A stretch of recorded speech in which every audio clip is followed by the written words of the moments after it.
What can we see or expect that would be different from a defense that kind of struggled a lot last year to this year? What can we expect, to see differently from this Jeff Knowles defense? Yeah, so I think we talked specifically about this in the spring when we were all together. Um, what you've got is you've got a lot of guys who had reps last year who played in games who are hearing the same terminology, the same Mhm. verbiage. They're hearing the same calls, the same blitz packages, the same stunts, the same coverage calls.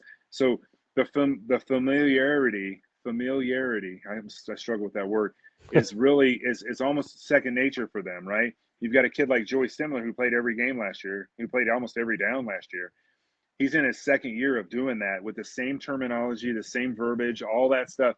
So that stuff has almost become second nature. And like a kid like Joey Stemler, we talked about in the video podcast that Mick and I did with him this summer.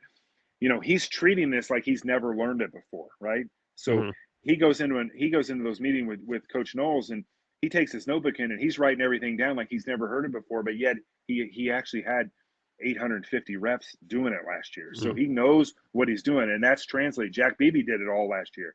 He knows what he's talking about. Caden Johnson, he was in on all those meetings. He knows what he's talking about. Darren Conley, Scott Hudson was in there for all those last year. Eric McLean, Whit Yates, they were all there last year. So the familiarity of all the calls and all the checks and all the schemes has translated into a very fast, physical, confident,